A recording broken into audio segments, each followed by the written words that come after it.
Jeszcze nie słychać. Powiedz jeszcze raz. Jeszcze jest nic słychać, powiedz. Hello.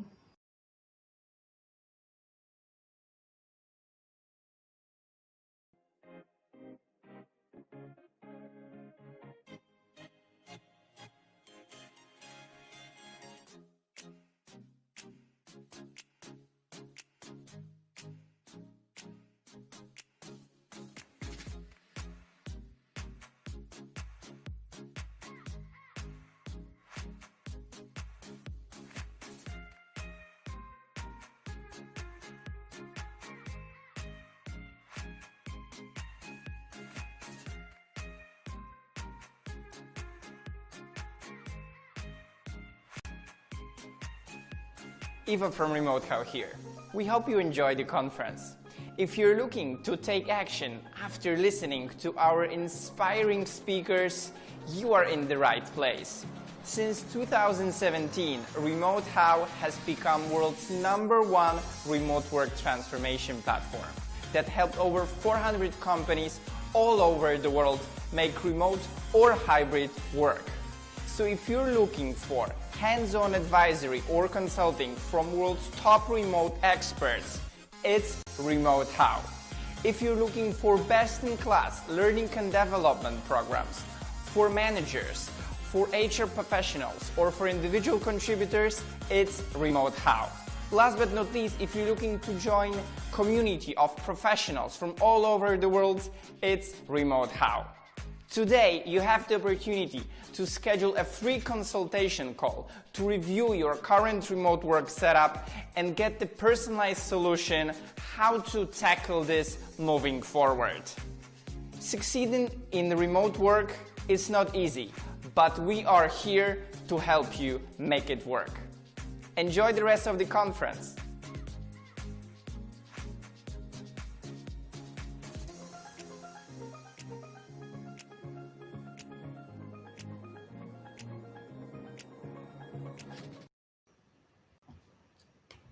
Hello everyone, good morning, good afternoon, or maybe good evening, depending where are you tuning in from. My name is Magda and I have a great pleasure of being an MC for this year's Remote Future Summit.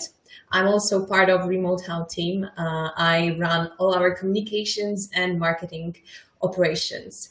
So before we start with our first panel, that's going to be more or less in 5 minutes, I just wanted to tell you everything about this conference, everything you should be aware of if you have just joined and maybe this is your first time being with us. You have to know that we have been doing Remote Future Summit since 2018. Of course, a lot of things has changed. Back then, when we were doing a virtual conference, wow, it was a thing. I remember receiving a lot of messages about virtual? What do you mean that's a virtual conference? Now, after COVID, remote work seems like something we all have to deal with, whether we like it or not. So a lot of articles and experts have arrived teaching the world how to learn remotely. And when we were thinking about this year's edition, we asked ourselves, what is the world needs from us, from Remote How? As we are well-known experts in remote work, what is our role now? And we have realized that what is really missing is an open, honest conversation about remote work. A lot of organizations seem to have easy and quick solutions, 5 tips and strategies managing your remote teams, or 10 things you have to do to organize your day. Don't get me wrong, that's very valuable content, but we also have to be honest about remote work and that it's not always positive, easy. It's not always natural, not for everyone. So while building this year's Remote Future Summit, we wanted to make sure that we will talk about challenges and all the ups and downs of remote work. So get ready to hear stories of failures, stories of overcoming challenges, ask us difficult questions, share what is your experience with remote work, the good sides of it and the bad sides of it.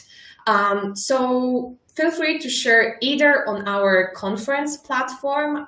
We have a chat there where you can network with other participants, or you can also join the conversation in social media under hashtag Remote Future Summit.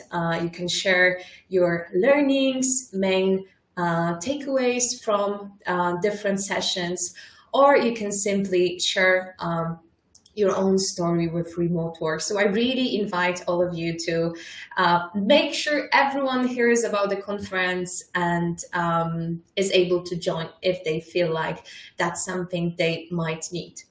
I wanted to give, before we start the conference officially with our very first panel, I wanted to make sure to thank our amazing partners. Without them, it wouldn't be possible to make this event as accessible as it is, because it's for free. So all you had to do to join was just filling in simple form, and there you go. You're in. So I would like to thank all our partners, supporting partners, as well as titled partners, Turing, Tora, and Grok. Thank you so much for believing in us and in Remote Future Summit. So yeah, if you're hearing this, let's give some virtual love and for the partners. So make sure to give them some shout outs as well.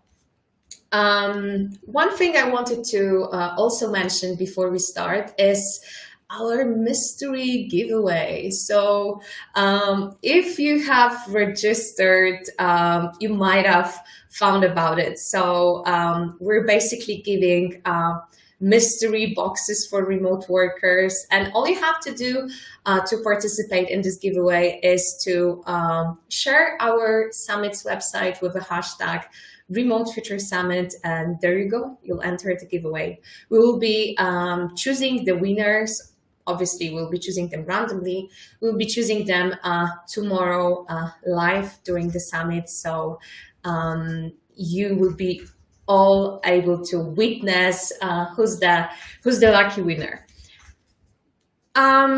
Moving on, we're starting day one, block one, and that's block about today's remote work challenges.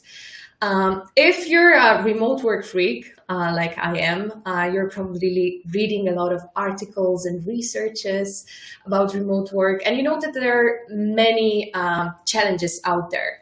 One of them being loneliness and overworking. I know it's a bit counterintuitive, but a lot of remote workers struggle with unplugging during their time as a remote worker. So we tend to work more than we should, and it's all to be visible. We also struggle with communication, collaboration, with our distributed teams, and with our own well-being, taking care of ourselves.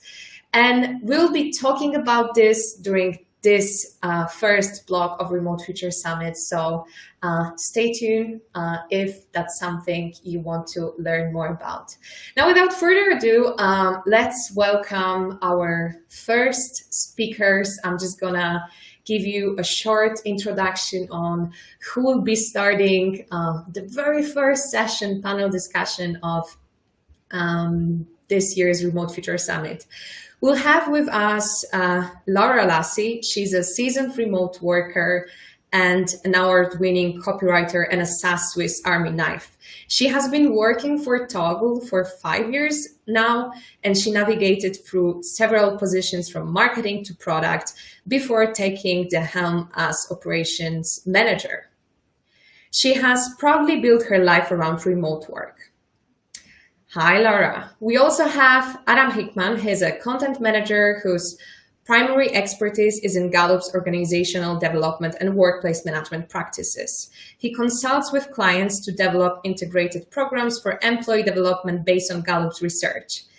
He's a scholar and practitioner, and also he's overseeing all content in the Gallup of Work newsletter. That's great, by the way. Next on, we have Liam Martin, has a co-founder of Time Doctor, Staff.com, and Running Remote. He is what one could consider a truly remote work expert. He has spent many years building successful remote companies and talking to remote funders. Welcome, Liam. And last but not least, we have our wonderful moderator for this panel, Sienna Brown. She is a global diversity and inclusion strategist at Power to Fly and the founder of Las Morenas de España. Over the past 6 years, her focus as an educator, expat, and entrepreneur has been working with companies and employees to create more diverse, inclusive workplaces, positively impacting the personal and professional life of thousands. So let me officially open Remote Future Summit with our very first panel discussion. Sienna, over to you.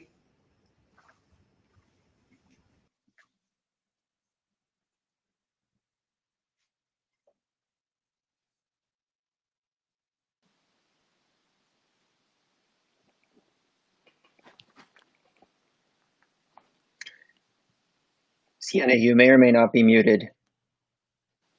I was the first one that was going to say that. Can't hear your microphone. Maybe it's just me, guys. No, it's not just you. Ah, there we go. Okay. No worries. I mean, testing. Can you all hear me now? Yeah. I guess remote work conference wouldn't be possible with some little technical glitches. So now we are officially ready to start. Back to you, Sienna. Okay, take two. Thank you all for bringing that up. So no, I was saying that, number one, thank you, Magda, for the amazing introduction. So excited that we're kicking off today's conference with the conversation around what the pandemic has taught us about remote work. So I want to say welcome to Laura, Liam, and Adam, and I'm really excited to dive into this conversation. So we're going to be talking about a few different topics, but I really want to start off with the fact that since the pandemic, something that we've seen across the board is that companies who might have been on the fence about implementing remote work strategies or policies into their company suddenly had to all of a sudden put things into place based on the situation that we were all in. So I would love to hear from all of you. What would you say is the biggest struggle that you've seen for companies and leaders who now have to lead remote teams? And Adam, if you want to start off sharing a little bit about your experience and also what you've been seeing at Gallup, we can start there. Sure. Thanks for the introduction. Can you guys hear me okay?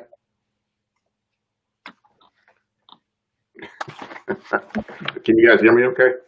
Yes, you're good. Okay, great. So if you're familiar with our Gallup poll, you can tell that over the years since 1938 to current, we kind of get the U.S. population and global definitions around how things are going. And when March 13th is kind of the date that I've used as the starting point to this, what has transpired, what's happened.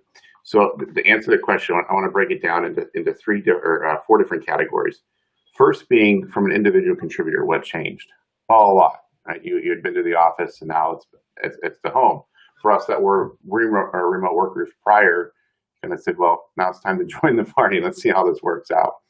But the biggest struggle we've seen in individual contributors from our consulting work to our nightly polls that we run to the conversations we have just from peer to peer is that individual contributors are struggling in communication, engagement, expectations, and alignment. And then the term workplace isolation, which I'm sure throughout this conference you're gonna hear pieces about along the way.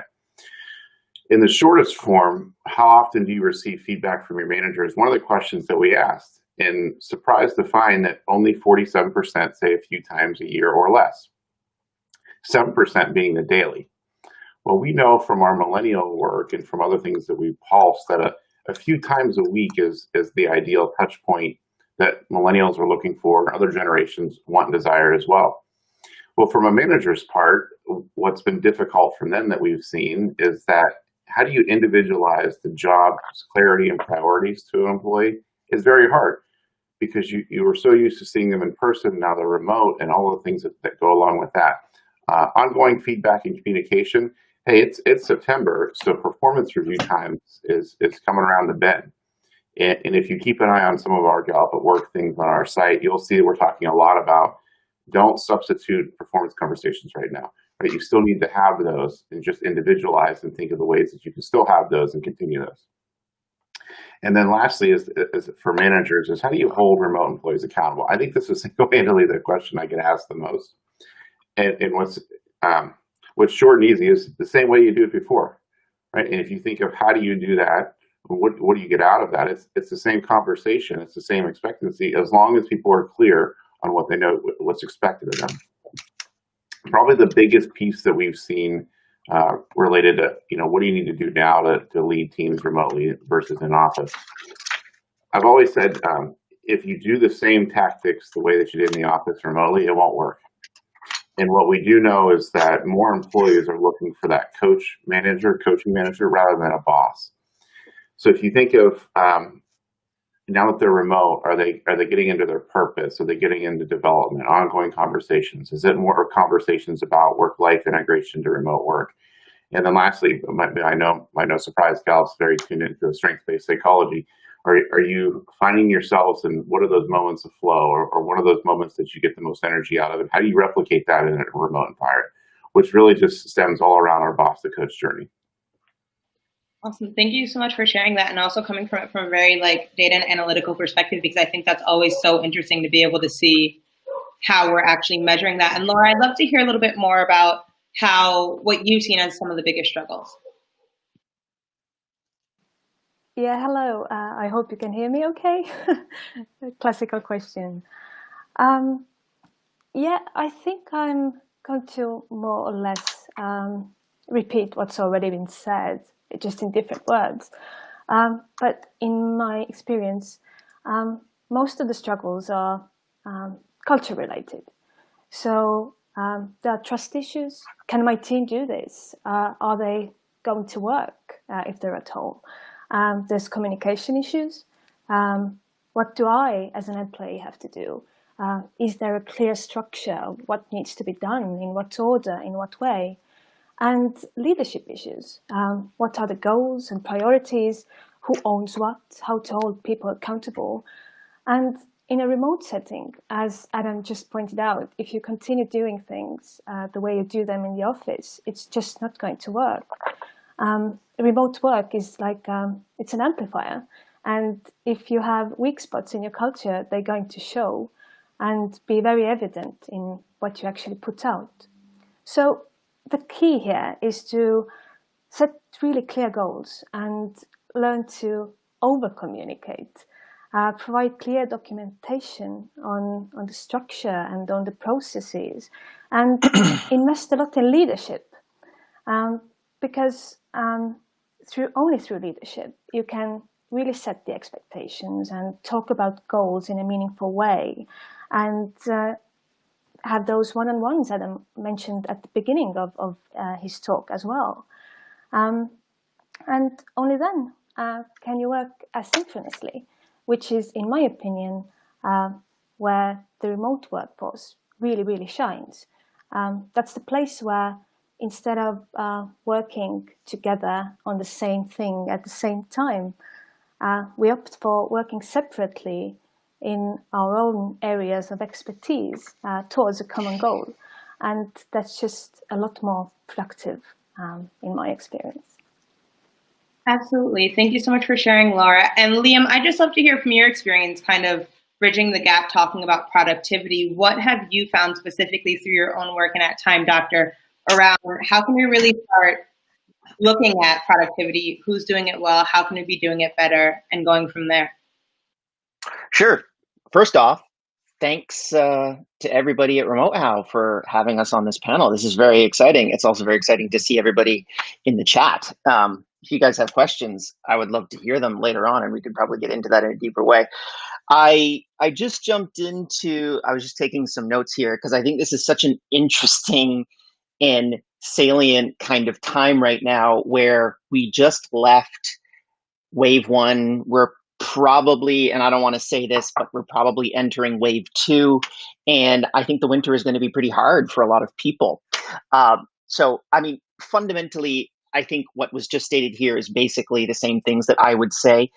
One of the only tweaks to that, and this is something that I've been thinking about quite a bit, I've been interviewing large corporations that are going from an on-premise model to a remote first model, because in my work at Time Doctor, that's fundamentally what I've been doing the last 6 months, nonstop, all day long. And one of the critical problems that I've seen is they don't quite understand asynchronous management. They don't understand the details of that as a thesis, as a new way of building a remote company. And the problem that I've had is because I've only worked inside of remote first organizations, I am at best, a definitive asynchronous manager. I don't like to talk to people live. I like to communicate through text. I like to be more focused in sending concise pieces of information that is incredibly dense and informationally rich to my employees to be able to manage them. And then I let the processes and the protocols and the systems that we built inside of our organization manage those individuals, as opposed to micromanaging, talking to everyone every single day, making sure that they are basically treating them like children, as opposed to treating them like the autonomous remote workers that they should theoretically be. So to me, that's the biggest difference that I've seen, and the biggest barrier that I see a lot of on-premise companies making is not truly understanding asynchronous management and how they can basically bridge that gap over to what fundamentally I think is really the only way to be able to build companies at scale. Absolutely. So I want to thank all of you for sharing these points of view, especially just because I think it's so important of saying, if a company hasn't been remote first in the past, how can they really focus on company culture and actually start creating the processes that Liam mentioned, then leadership, like what Laura was saying, really being able to step up as leaders as well, to be able to say, how am I going to move my company forward and do this in a way where everyone feels seen and supported as it, and also that they can work on their own terms, right?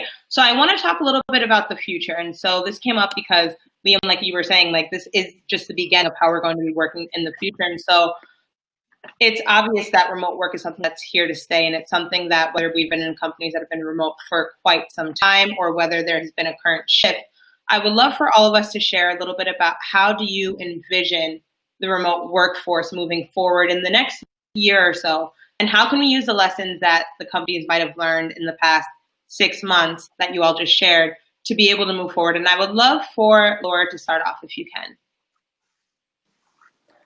Yeah, well, I think it's a very multifaceted subject, right? And one key change that's going to happen is the workforce. Although a lot of companies won't be on board when going remote, I think a lot of workers, a lot of employees have discovered this opportunity for themselves and are searching opportunities that would allow them to work remotely. Now, that there are a lot of people going global, in a sense, because we do hire globally, and I expect a lot of remote companies, if they haven't already, will start hiring globally, will affect a few things. The talent you can have as a remote employer, as well as the salaries. The salary baseline has already gone down from what we can see, what's going on in the Silicon Valley.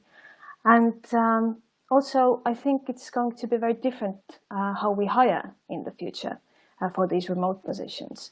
There will be an influx of CVs or like resumes, as you say in the US, and going through those is not an efficient way to work. Now, and then there's also another set of learnings we have already, something we already know. As I already said, leadership, the standards have already been raised, and I think we have finally realized that our employees can't leave their emotional baggage at the doorstep anymore, especially if there is no doorstep. And therefore, we need to take ownership of our workforce's overall mental well-being more than ever, and invest into ourselves to be resilient and allow for our employees to be invested into in that regard as well. Absolutely, Lauren. You bring up a couple of really good points, and this is something that I've been seeing as well. Of number one, we're able to reach a lot more diverse talent, whether that's location diversity or experience diversity, et cetera. And not only that, but what you were saying about well-being, something that we found a lot at Power to Fly is that it kind of breaks down the barrier of how, like, the realities that people have at home, right? So the fact that you might be at home with children, or you might be in a different time zone, and really being able to learn that, but then also realizing that it is a huge preference for a lot of the people who are currently, who might have lost their jobs and who are looking for different ones, or going from there. Adam, I'd love to hear your thoughts on this. So how do you think that we can use the lessons that we've learned to be able to move forward? Yeah, it's always a great question because it's a look back to see what can help and predict to move forward. One thing I want to come back to before we jump into this one is the word culture came up, and I can't emphasize that enough, that in the research that we found and dug into, if you're thinking, do I have a remote culture and an in-person culture, let's squash that. Let's have one culture, right? And beliefs, everything that's rooted in the company's history, things of that sort, stem from there. And don't have two cultures, have one, just have the same principles, values, and things to fall into that. Super important that I've seen a lot of conversations say we should have two. No, let's have one, right? And let's work from there. So from the lessons learned moving forward, if we break this down again to the team versus individual, I think that's probably the most helpful piece to find out what we've studied. First, let's just admit it, it's not for everyone. And I think everyone knows that. Some people I work with, just a gal will say, I can't wait to get back in the office. That's okay. But that's not a complaint. That's a clue to their talents. That's a clue to how they like to get work done. And when utilized correctly and utilized to the benefit, right, you put them in that optimal space for that. Some industries, it's not an option. And I feel like I've seen a lot of, most of my scholar works on studying workplace isolation and how that has impact on individuals and workplaces. And often I'll find, well, any job can be remote. Well, not really. I mean, if you think of childcare, they've got to be in person. And I think if we stop let's stop saying can the person work remote. Let's start saying, does the role allow for the person to work remote? And when we dig into that question, here's what we found out so far: 5 in 10. This is U.S. employees, at-home employees, say they'd prefer to continue working remotely. No surprise, 50% said, yes, I'd love to continue this. Why?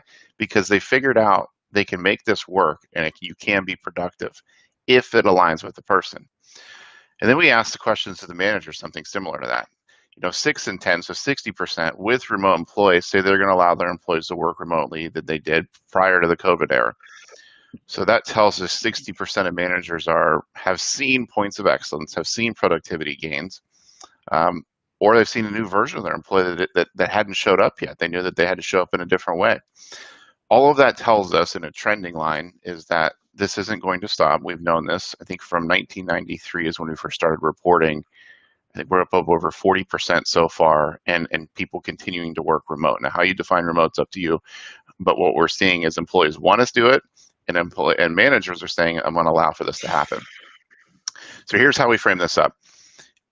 If again, you stop saying, is the person, can they work remote? Let's start with, does the role work remote, which means you've got to get into what are their job duties, right? What are the priorities involved?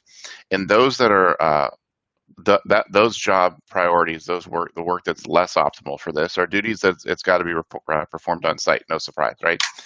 Job tasks and processes are not well defined. Why? Well, the last thing you want is a remote worker to wake up tomorrow or show up to work today and not know what's expected of them. That's where we get some innovation and creativity involved, right? And they go off the path of what it is they're working on. And then the role requires highly independent work, that's less optimal.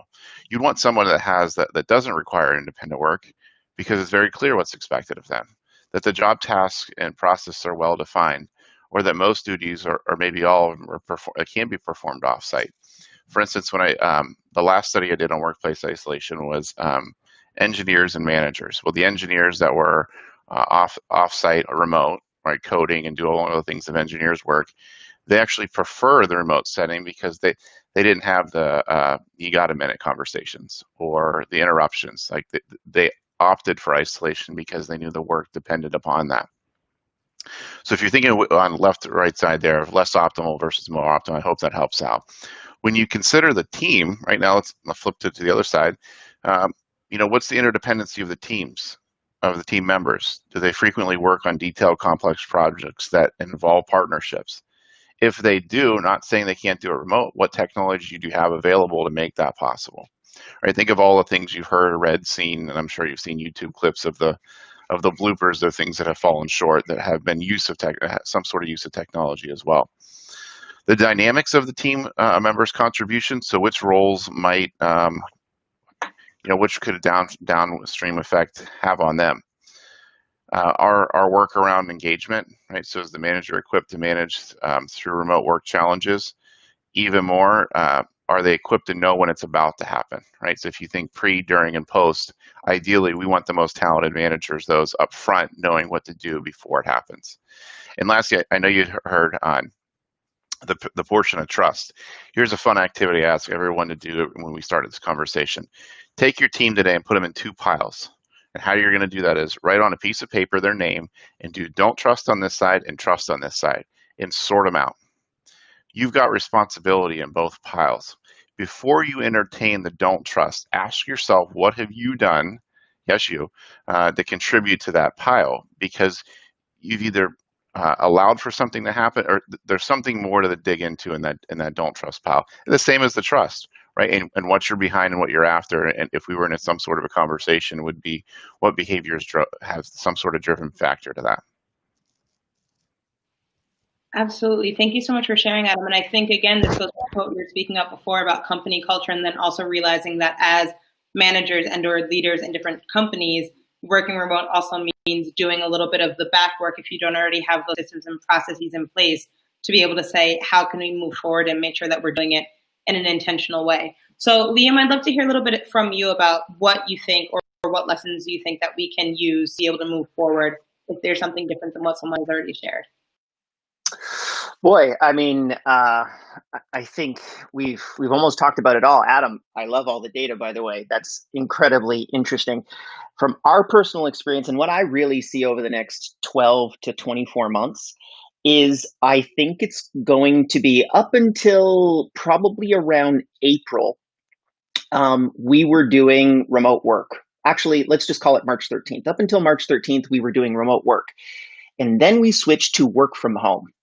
And work from home is very different from remote work. Work from home is there's a virus outside that may or may not kill us. I can't go to a coffee shop. I can't go to a co-working space. I can't travel. I can't be a digital nomad. All of the other massive pluses that historically have been the real drivers of remote work over the last decade effectively disappeared. And you were only left with the crappy parts, which is I'm sitting in a cramped New York apartment on my kitchen table, working away on my computer while, I can't really go outside. So I actually think the next probably 6 to 12 months is going to be a really negative time for remote work. And we're starting to see that backlash already, where a lot of people are saying, well, this was my first taste of remote work and I've got my baby crying in the next room and I can't get my work done and I'm doing Zoom calls with, collared shirts and no pants.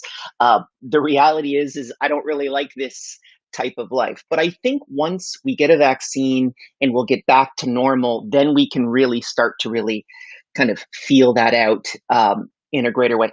I also, at least for our personal experience, I think this is a huge opportunity for equalizing the world. So I think we're going to see gender and race barriers get significantly reduced with the wide adoption of remote work. I know for us, we got rid of any geographic or racial kind of identifiers inside of our resumes a couple of years ago. And I just looked at the last 30 hires that we've done on our HR software, and it was 65% women as the post hire through the initial first round, and only about 30% Caucasian. And that was actually quite different. It was probably about 50% Caucasian before we went through this process. And it's just literally the bias that different managers have inside of the organization. You're going to be less confronted with that in a remote first model. So those are the big things that I really see happening over the next little while. I think that a lot of employees are currently thinking to themselves, well, working from home is living at work. And we need to really tell people that, yes, that is absolutely happening right now, but it's going to get a lot better. My life, as an example, as a remote worker, I've been doing this for 15 years, has been definitely a lot more stressful the last 6 months in comparison to the rest of my remote work career. So I think if everyone else is kind of getting that as their first taste of remote work, it's probably leaving a little bit of a bad taste in their mouths. So hopefully once this is all over, we can get back to normal and really show people the brighter side of remote work. Absolutely. Thank you so much for sharing that, Liam. And I also think there are two things that really stood out to me specifically for my personal experience and also the work that I do at Power to Fly is being able to see once we break down those barriers, similar to what Ali was saying in the chat. He said before, please start hiring globally to try to get jobs from USA-based companies. And since I'm not based in the tri-state area, they could not get any success. And I think that that's really interesting of being able to say when we are all working remotely and we do take away those barriers, also huge congrats to Time Doctor, because that's amazing. How does that really open up the doors for other people and great talent who might not have necessarily either considered remote work or found companies that were aligned with what they wanted, now kind of have access to that. The second thing that you were talking about, which I think is extremely important, is kind of this new merge between personal and professional on two different ends, right? So one, like you were saying, you have people who might live in California, in San Francisco or New York, and then when you're stuck at home without all of the other amazing things outside, you're like, why am I paying $3,000 for an apartment? And it's the size of like what my living room could be living somewhere else. But I also think, again, that merge of personal and professional. So I'd love to just share, or I'd love for you all to share a little bit about the fact that now a lot of employees might be struggling and are trying to have balance their work and their life responsibilities, as well as navigating the unknown with the pandemic, which again, it's not just working remotely, it's working from home with all of the other distractions while also managing our mental health when we don't know what's happening with the outside world. How would you all recommend finding balance without feeling too overwhelmed or too overworked? And Laura, I would love for you to start. And while we're doing this, also, for those of you who are watching, if you have any questions, definitely drop them in the chat. We're going to have a little bit of time towards the end to answer them. So don't be shy, and we're here to help. So Laura, I would love to hear a little bit about your perspective on how you would recommend finding balance without feeling overwhelmed or overworked. Yeah, I think Liam did a great introduction on the subject. I'm definitely in the same boat of feeling much more overwhelmed during the past few months, as I imagine everyone is. And yeah, it's not business as usual. So for us, the biggest deal in this pandemic situation is that because we are scattered around the world, from Philippines to Brazil, we really need to meet up, or that's what we thought. And we were really, really worried at the beginning of the pandemic situation. What's going to happen to our culture? Are we going to be able to maintain it? Like, are our responsibilities as managers, as leaders, going to hold up when we have less face time, less like actual face time with the people we have to work with? And what we did is that we invested more time in interactive online communication. And I'm not joking, like silly, simple games, they go a long way. They create the same kind of closeness and weird, spontaneous things, situations you would experience in spending time together physically as well. And this has actually, this paired with a lot of research we've done about each other's cultures, has created a lot of room for different types of communications and discussing very openly and honestly what's going on in the world, in our respective countries, how this affects us as human beings, as well as employees and as a company. And that has fostered a lot of psychological safety that's been like such a huge find during the past few months. We also, of course, have a budget that people can use in order to build resilience. And we have a company-wide policy. Everyone can take a week off if they feel overwhelmed due to the pandemic. But people are only able to use those kinds of benefits if there is enough psychological safety that they feel safe to ask for help. So yeah, this is what we've done. Wonderful. Thank you for sharing, Laura. And Liam, I'll actually have you go next. Sure. So how have we created closeness? I think probably, well, we have a bunch of ideas that we've done previously. We built an app called Coworker Coffee, which allows you to randomly be connected with another employee inside of the company on a Slack channel that also just has a Zoom link, and then you just click that Zoom link and you have a 15-minute call. We do that every single week. That's pretty fun. The only thing we're not allowed to talk about during those calls is work.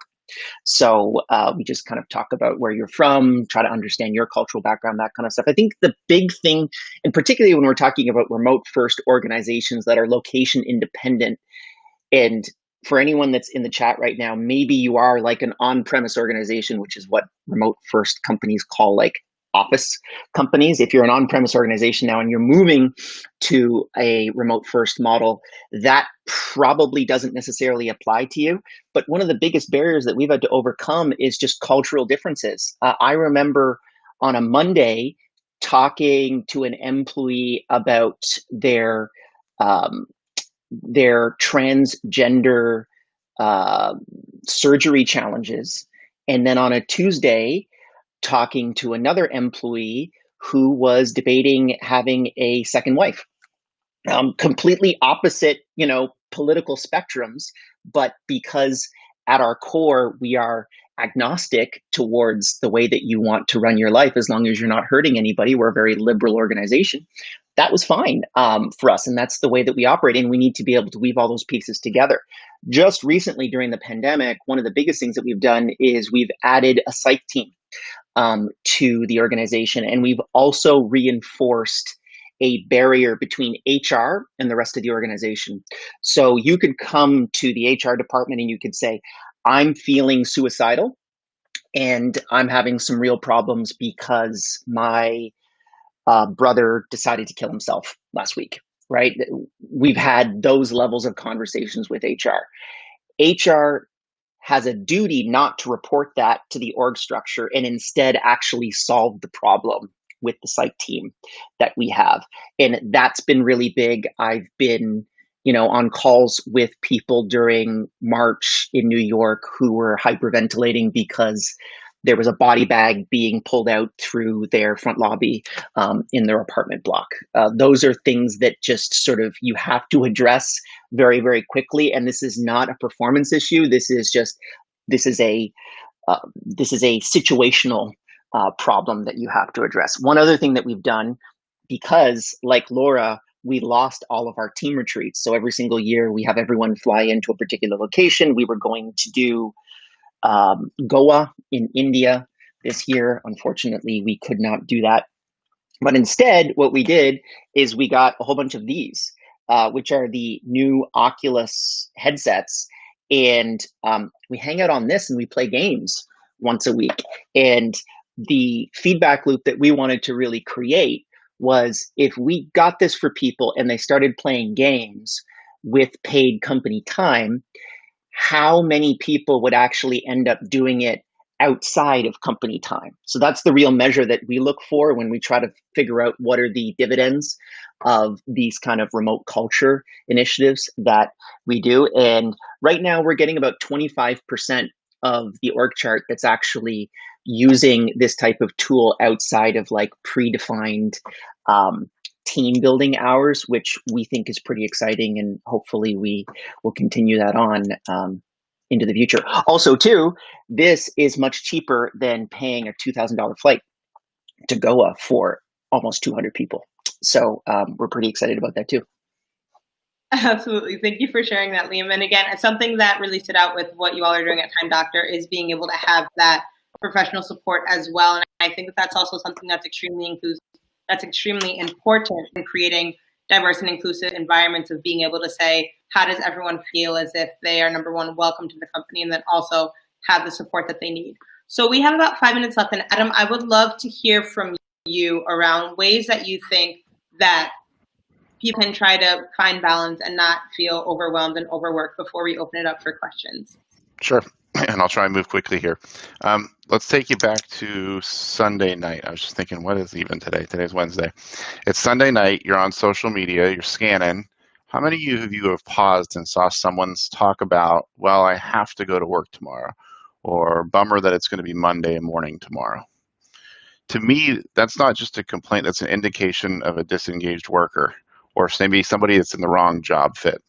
So I think the difference of overwhelmed and overworked is you're lacking that engagement piece that we know wholeheartedly leads to a performance outcome. So here's some quick things you can get to really quick. First, pick that employee up, right, wherever they're at. If they're disengaged, right? You read it, now it's on your responsibility to do something about it. Organizationally, we have what we call a CHRO roundtable. So CHROs from around the world, literally from around the world, join a call once a week, maybe even once a month, depending on where they're at. And they talk about what are they doing COVID era, what are they doing post-COVID era. And I'll tell you, majority of the global CHROs are over the COVID pieces because the strategy's in place. It's now, what are we doing for 2030, 2040, 2050?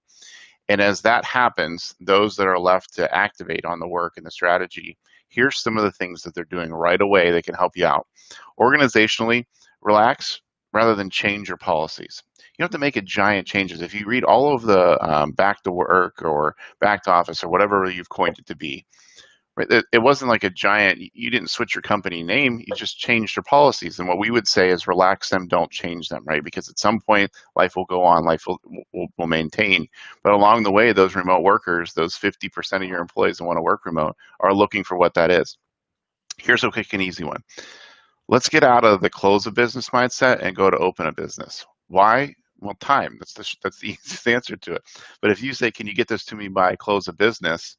My close of business means 11:59 and 59 seconds. Your close of business might be something completely different. But if I say open of business, that means the next day, which is going to allow me to put our kids to bed at 8 o'clock, start at 8, right? And then get into actual work I can get done afterwards. It's also, midst of the September, and globally, wherever you're at, you've got school things and activities going on. For an organization to ignore that is wrong. You've got to pause and have those conversations with those parents that are impacted right now. And maybe you've got other things. Maybe you've got loved ones at homes you have to take care of. Maybe even down to you've got pets that you've got to take care of, right? That has some sort of impedance on your performance, and to ignore it is silly. So have those conversations early enough to say, hey, I know you're most productive, or talk to me about when you are most productive. Maybe it's between 8 and 11 a.m. From 12 to 1, what do you got to do? Or do you have to go pick up kids? Or do you have to take someone to the doctor? It's easy to have the conversation. It's free to do, no surprise. But organizationally make that happen. Some quick ones for managers if you're out there, right? Coach employees, and coach is a big term, right, to get into, to maximize their productivity within those flexible hours. Same things. Make meetings shorter. If it's an hour long, make it 45, right? Give them enough time to debrief, get up, move around, walk, etc. Coach employees at locations, office. I heard a couple times about, your location makes a difference.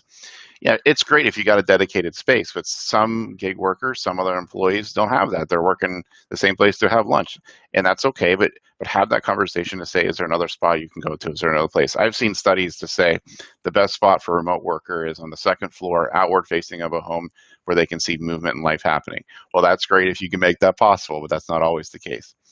And then lastly is just the basic needs. One of the questions, I think this will be great to kick us over into some of the Q&A, was how do you start off a remote worker to make them most productive?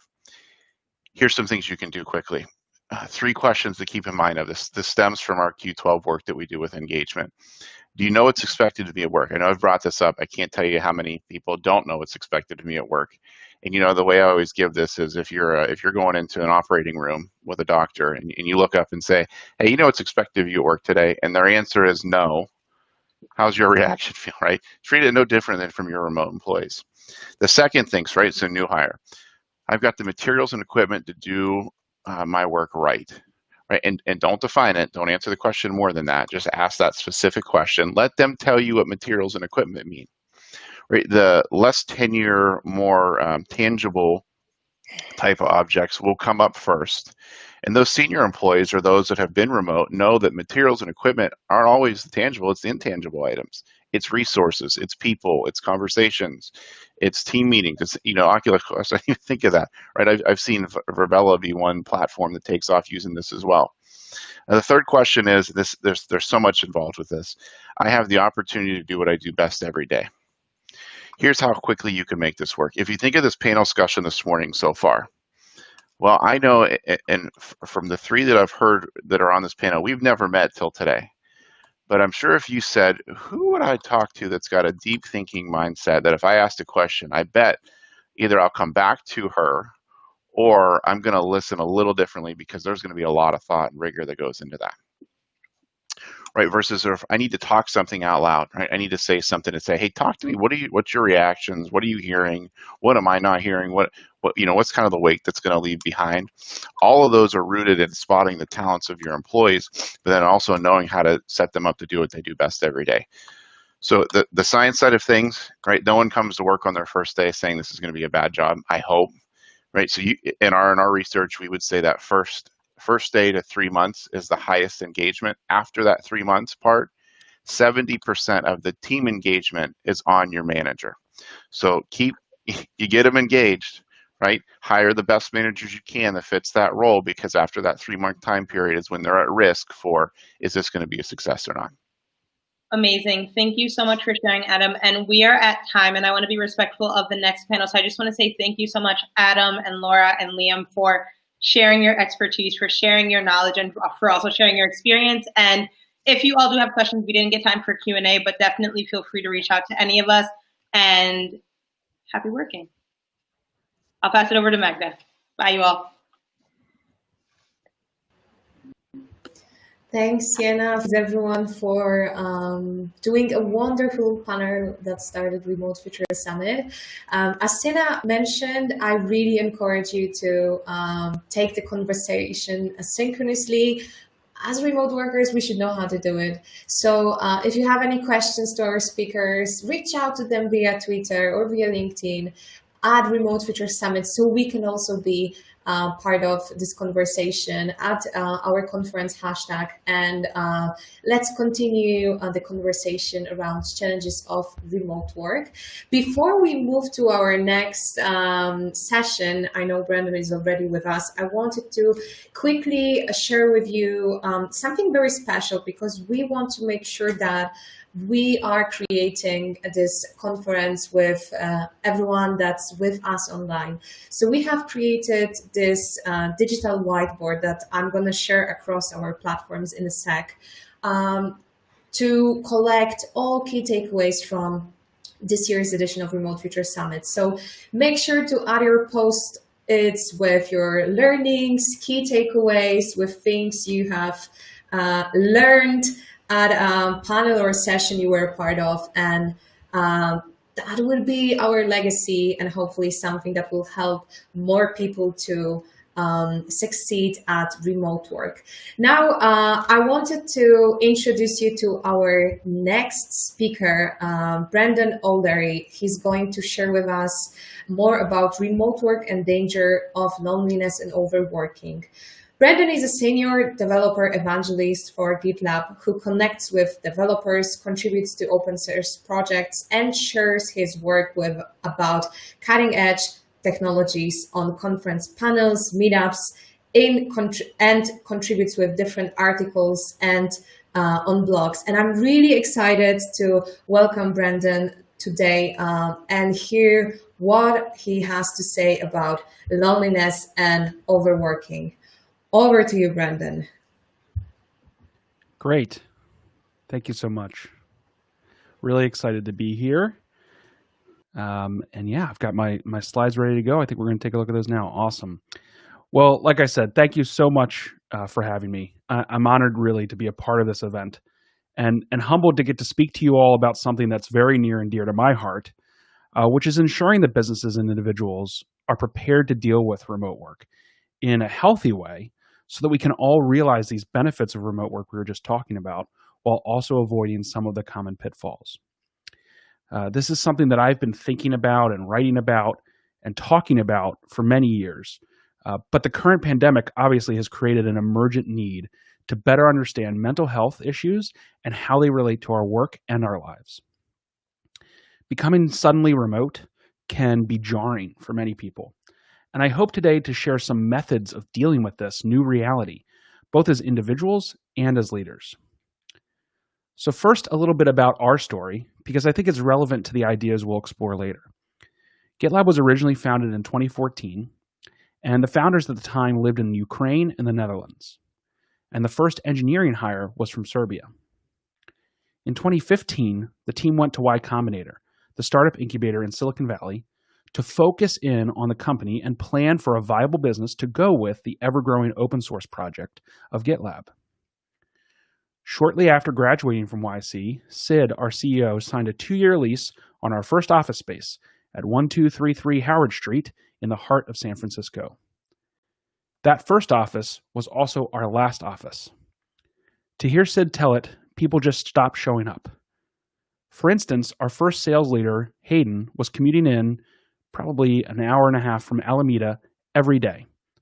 With all of the communication about the company happening over Slack and in Zoom and in GitLab issues and in merge requests, there wasn't really any value in that commute for Hayden. And I'll let you guess who in this picture is the salesperson. Maybe unsurprisingly, sales is, of course, relegated to that folding table there in the corner.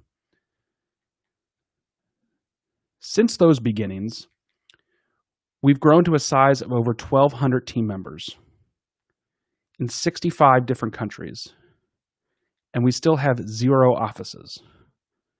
So if we can make it work at that scale, what lessons can we all learn from GitLab's journey? Well, hopefully that's what I'm going to tell you about today. As you said, my name is Brendan O'Leary. I'm a senior developer evangelist at GitLab. And while I wasn't there at the beginning, and I wasn't there for Y Combinator, never actually got to go to the office, I've spent the last 3 years at GitLab, and it's taught me a lot about what the future of remote work looks like and how we can make it work. It's important to remember, how did we get here? These are unprecedented times, and I promise that's the last and only time I'll say that in this presentation. But it is worth pointing out, just because of how much has changed so quickly. It's hard to keep perspective on all of the changes we've seen in our lives. Remote work has always been the future. I don't need to tell an audience of attendees to a conference named Remote Future that. But the pandemic has accelerated that by decades, all in the span of just a few months. It is now really the remote present. And because of this, companies that are able to create excellence in this environment will be the winners and losers for the next decade and beyond. And achieving that just doesn't mean making sure your employees are productive remotely. That kind of old way of thinking will actually lead you down the opposite of your intended outcome.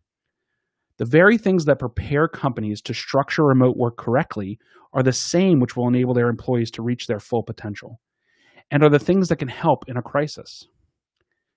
Today, what we're doing is being forced into being remote by the pandemic, and the additional stress in our lives should have led to a massive decline in the productivity of knowledge workers. But that's not the case. In fact, in that same Fast Company article that I referenced in the last slide, a Lenovo survey of almost 20,000 global respondents said they got more done working from home, even despite the COVID-19 distractions. That means that leaning into remote work now, establishing best practices, and focusing on enabling your teams to do their best work will have long-lasting impacts on your organization's ability to create value for decades to come. This is the moment. Those who seize it will come out of our current time thriving. Those who can't see the forest full of trees will be left behind. But that doesn't come without its own set of risks. Remote employees can often feel isolated, like they're on their own island, or don't have a connection with their coworkers. The pandemic only serves to increase this feeling. In fact, the original term of social distancing was mistaken here, and the WHO has actually been trying to get us to say physical distancing instead. What we really need to do to combat the pandemic is physical distancing. However, humans are social beings, and at this time is where we can grow even closer, even if it's 6 feet apart. If we're not careful, these stressors will lead to more loneliness. The productivity boost will be chased with ever-increasing work hours as we have, quote, less to do outside of work. Both of those things will spell a disaster for a remote team and can feed off one another. So we're going to take a look at 4 ways that leaders and individuals can consciously combat those negative impacts.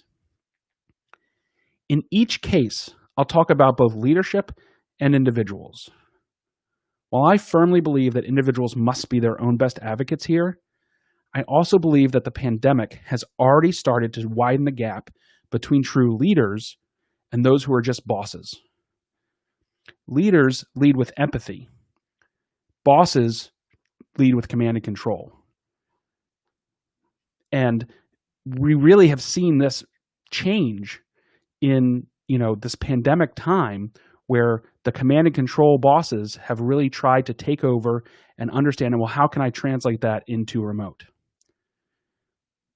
Rather than, saying, well, we're in the worst global pandemic in a century. Leaders will be introspective about how a company's procedures can be improved by remote work. Bosses will blame external factors for their failures in the coming years. First, and most importantly probably, is obvious, but is also the most overlooked. Have a plan. While none of us could have foreseen the pandemic at this scale, we have been in this mode for many months now, and it's going to continue for some time. And regardless of when the current crisis ends, our lives, the way we work, they will be changed forever. Thus, it's critical that leaders have a plan for this crisis, the next crisis, and how they're going to lead in the coming years and decades. With companies we've helped through this transition, we've found that some of the common themes for those who have been successful include having a team that is focused on the remote transition and remote efficiency. It's extremely helpful. This can be one sounding board for all of the various types of challenges at that company with going remote. Those challenges touch every function at the company, from finance to IT to people ops, and having a cross-functional remote leadership team, even if it's hard to say, will set up your organization for success. And as a part of that team's charter, make sure to include having a clear communication plan and a central source of truth for all information. Without an office to help formalize and structure communication, many teams will struggle to say, quote, on the same page.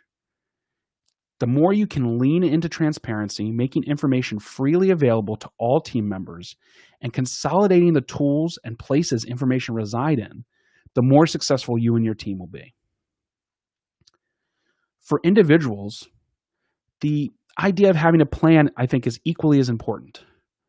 While we have been thrown into a remote work environment without much of an idea of what that should look like, we should still treat this as we would treat any major change in our lives or our roles. Understanding where you can help, how you can encourage and support your coworkers and loved ones, and being conscious about the decisions you make will help you take control of the ever-changing environment. One of the most critical ways to do this is separating work from life. And it's something that I think almost all of us have struggled with from time to time. And that separation becomes much harder when work and home aren't, well, separate. For leaders, for leaders, this really means understanding the new environment and especially the crisis our world is facing right now. It does not mean that employees should now be more available or on the clock 24/7.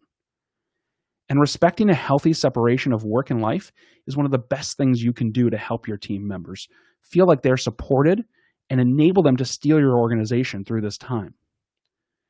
Employees are at much higher risk for burnout if you don't focus on this, so leading by example is really key. As an example of this, our CRO at GitLab, who is obviously responsible to the CEO and the board for a lot of very key metrics, he came to the company in a public channel and said that he was going to need to dedicate a few hours during the work week to help his children with their homeschooling reality. Doing this and saying it in a transparent way let his sales organization know we all need to make adjustments to ensure that we have our personal priorities taken care of before we can be effective for the business. For all of us, this separation, for all of us, this separation of work and life is critical. And I think even though it can seem silly, the physicality of the separation can have a huge impact on how your brain works. If you have enough space to dedicate a desk or a room or the corner of a room specifically to work, do that. Think about that doorway effect. Have you ever walked through a doorway and forgotten what you were looking for? Sometimes going back to where you physically were before is the fastest way to remember why you left in the first place. This physical nature of our brains can be hacked, if you will, to help us separate work from life. Even if you live somewhere without a lot of space, putting up a curtain rod or just having a work chair can have very similar effects. This physical separation can also help with loved ones. I myself am the father of 4, the oldest of whom is only 9 years old. So I know what it's like to try and work from home with little ones. And in the pandemic, we've also had to become teacher aides and cruise directors as kids lost their normalcy in school and activities. I'm also the first to advocate that remote work means giving more time for family and friends, but that doesn't mean you still don't need time dedicated to focus on work. Establish boundaries with your family so that everyone's expectations are aligned. One key conflict we had to resolve in my house was that my office kitchen was also the kitchen where my wife was trying to feed 4 small children. That meant we had to be very clear about expectations, and I couldn't leave dishes lying around for later or we'd have big problems. If you thought it was annoying when your coworkers did this, imagine if you had to deal with 4 screaming children. No fun. Making a clear separation is the best way you can make sure everyone's expectations are aligned. Another example here is how I let my family know if I'm focused on an important call or project, or if I was just catching up on email and open to visitors. A color-changing light bulb outside my office can be turned red, yellow, or green with the help of a smart assistant in my room. That made it really easy to let everyone know that I was on an important customer call and easy for them to see, can I go bother Dad right now? At the same time, for both leaders and individuals, it's critical to show empathy and understanding when children or pets or others inevitably do make their way onto a video call. Not only is that normal in a remote work setting, it is all the more normal in our 2020 new normal. And it presents an opportunity to get to know our coworkers and their lives even better than if we were all together in an office. That concern is one that's often repeated by those who are anti-remote work. How will we ever establish the relationships required to make an effective team if we're never physically with the team? Well, first know that there's definitely not automatic. Those relationships are just as important remotely as they were when we were working together in an office. But you must be much more intentional when you are no longer in the same physical space for them to develop more naturally. The remote leadership team should make intentional room for team members to foster their social relationships. The water cooler talk that isn't about business isn't a nuance to be avoided. It oftentimes is the most valuable asset a business has. So protecting that asset when we no longer share a water cooler should be top of mind for every leader. For individuals, your informal communication with your coworkers will now have to be much more formalized to ensure that it happens. There are lots of ways to do this. One of my favorites is virtual coffee chats. While these chats don't have to always include coffee, in fact, for many of at GitLab, my morning may be others' end of day or evening, they're a great way to get to know others or stay in touch with friends in the age of distancing. You can also have larger social calls. You just have to schedule them like any other meeting. On those calls, you can do a show and tell, tour someone's office space, learn about another culture, meet family and friends and pets, or anything you would normally talk about in the office break room. In fact, many organizations keep this standing video call going where team members can come and go as they see fit, just like an actual break room. Finding a space to celebrate wins, holidays, and other big life events is also key. Someone's leaving? Put together a call where everyone can say goodbye. The big project finished? Nothing says you can't have the standard pizza party remotely. It'll just have to be BYOP. Bring your own pizza. There are dozens of other ideas here, and many we haven't thought of. But to see our list, you can search for GitLab Informal Communication. That page has a lot of ways we formalize informal communication. And the possibilities are really endless. You just have to accept the fact that you'll need to be more intentional with your relationships to make sure they stay strong. In remote, organizations can gain amazing productivity benefits from asynchronous communication. The transparency that comes with asynchronous communication is key, and we've already discussed this before. And the ability for the team members to fit work into their lives better than before is critical. However, this can represent a huge swing in how the organization functions and operates, so it may be better to put a routine and structure that feels familiar. This can be a tough balancing act to walk. Organizations should not attempt to merely replicate the in-office or co-located experience remotely. The principles of remote work are different. Just as multi-level office buildings require elevators and phones to be functional as workspaces, teams working remotely should embrace tools that enable asynchronous communication and should reconsider their traditional thoughts on items such as meetings and informal communication, as we've already discussed. Don't just transfer all in-person meetings to virtual.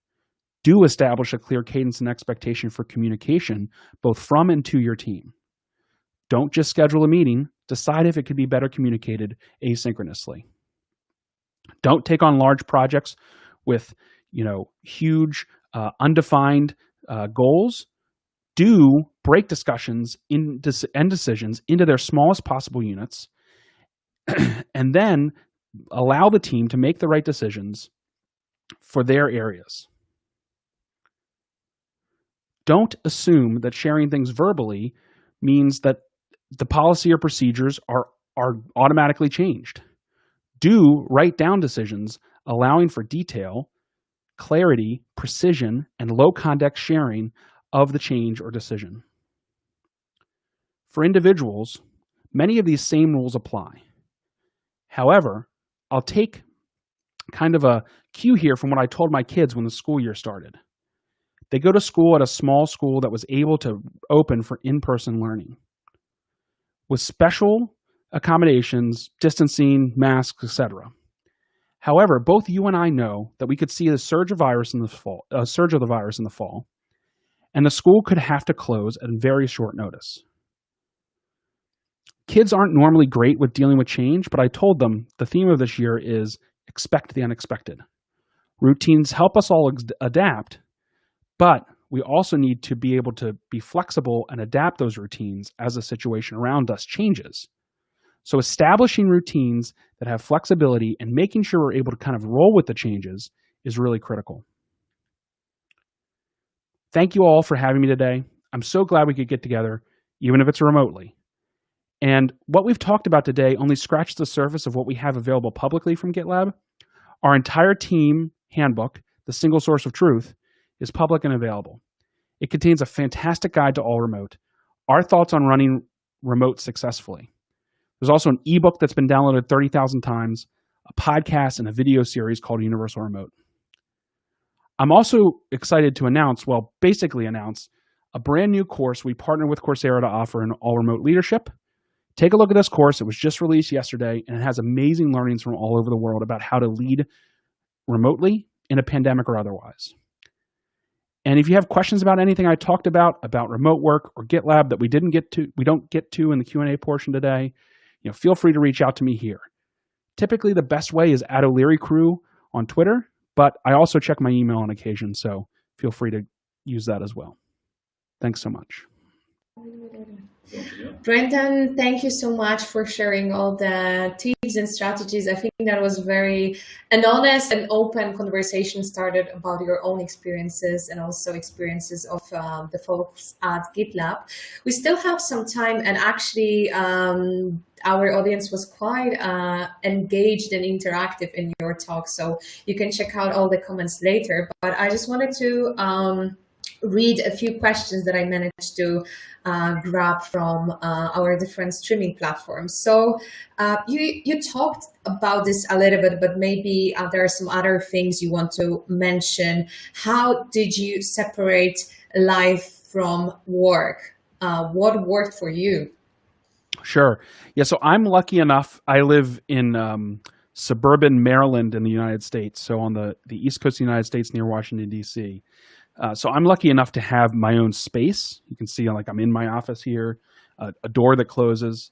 And so that really helps because then like you kind of do get to go to work, right? I've heard of people, who still commute to work even in a remote environment, right?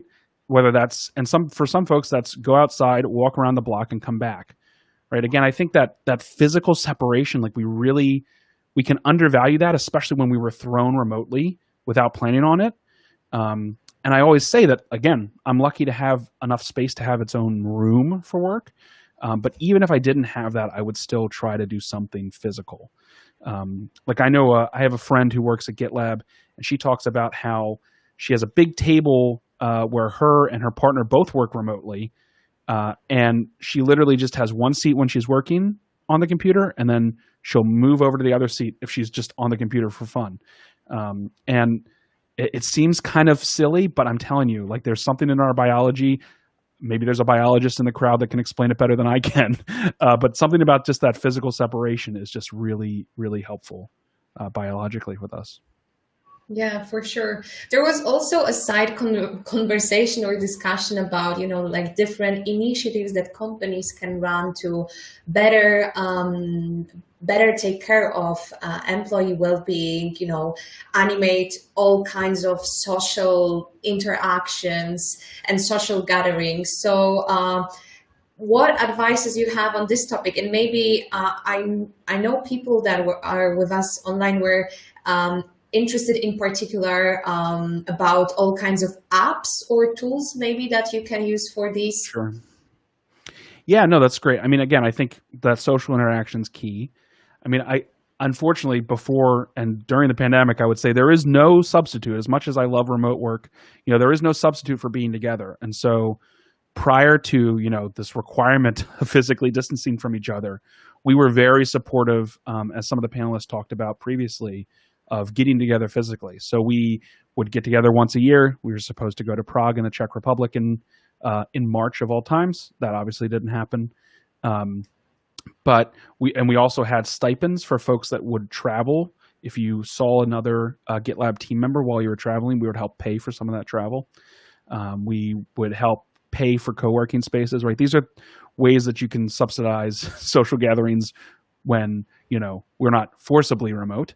When it comes to being remote, yeah, I think, it's again, I think you can use the tools that you have to conduct business pretty effectively. Like I've yet to see something that's better than Zoom for, getting people together and talking on video.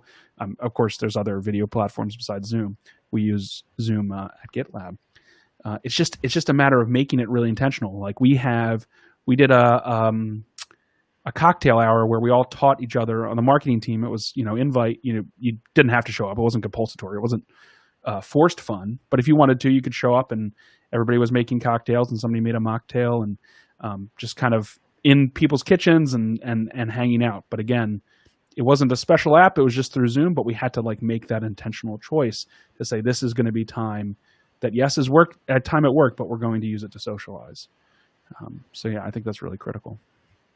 Yeah, and I think what you're saying here is something that I can also strongly agree with, that I think most of the challenges with remote work can be overcome not without the tools. The tools are amplifiers, but with our attitude towards it and how we interact as people, how we interact as a team, and what is the culture that we're creating. And the culture is not necessarily beer hours or ping pong tables or some tools or apps. So I'm definitely with you on this one, and definitely being intentional about your experience and building experiences of your employees will impact their well-being and will help fight the loneliness and overworking that you were sharing with us today. Thank you so much for being with us. It was a great talk, and I hope our attendees and Remote Future Summit participants will connect with you asynchronously. Now we will be slowly moving on to the next session, and we are staying in the theme of challenges. So we'll be talking about what really is bothering remote managers and remote employees.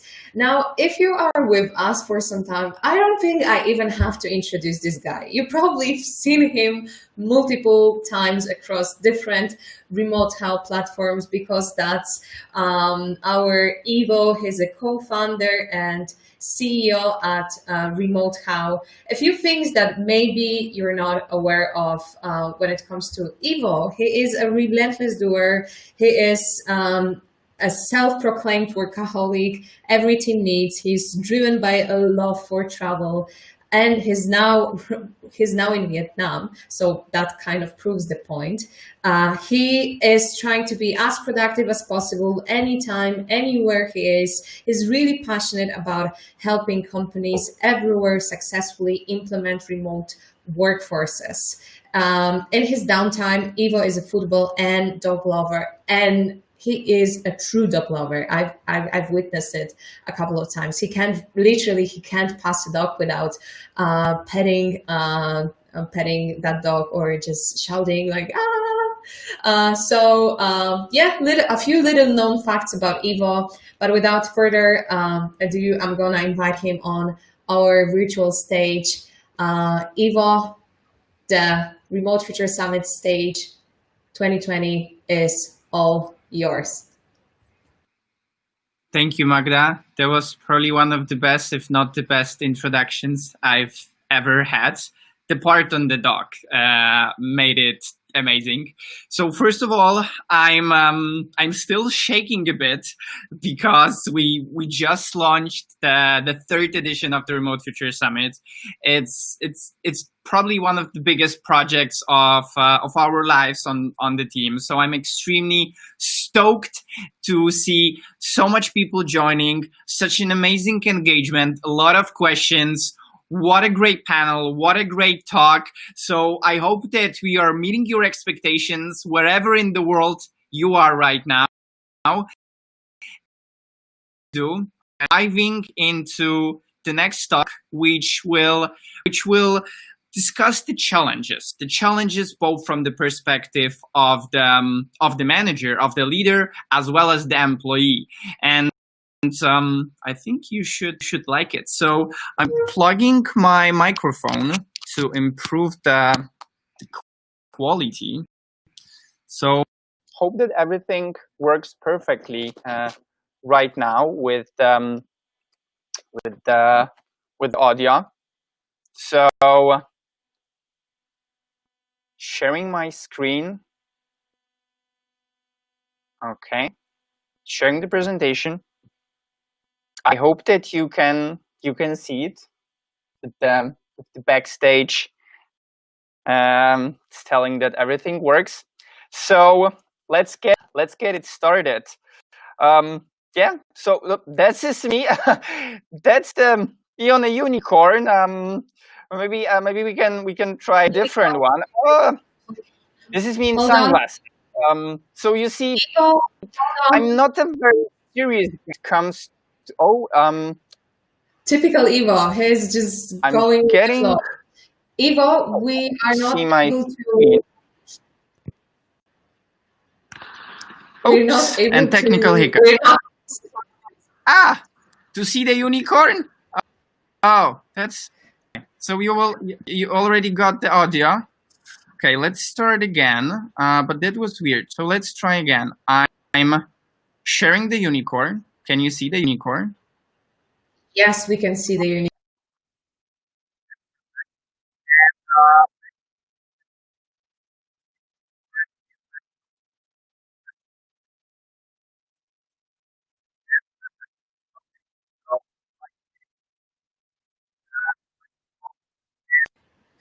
Ivo, Remote How, not yet unicorn. but already giving interviews to BBC. But let's make this. Hey again, Shapar here, remote work advocate.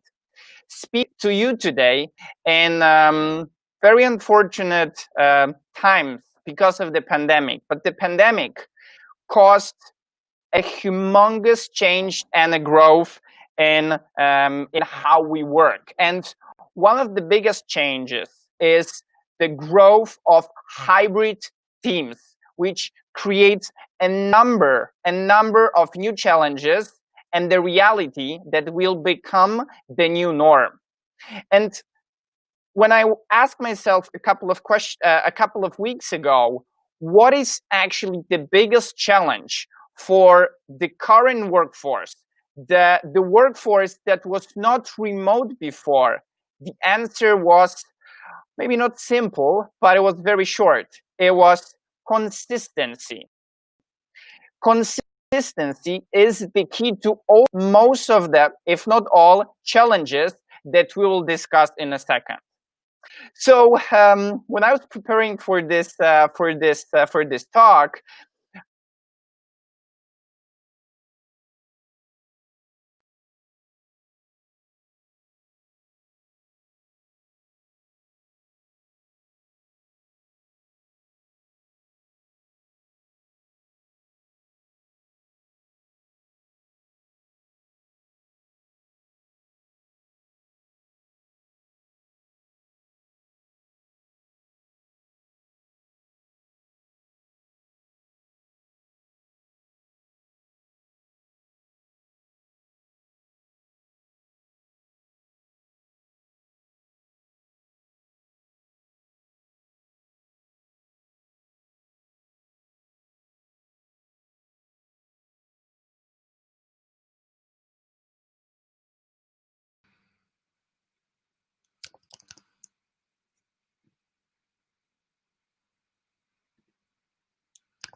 hello.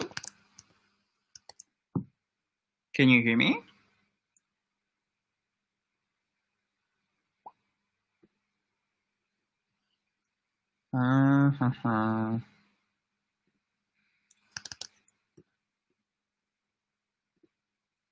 Hello.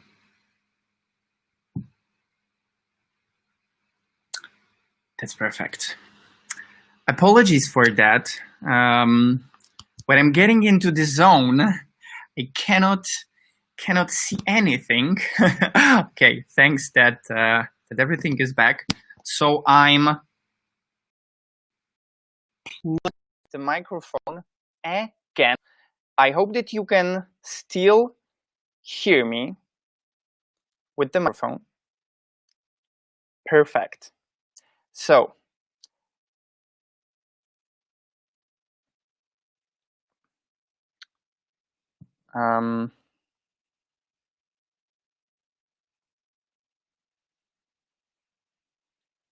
okay, so we are getting back.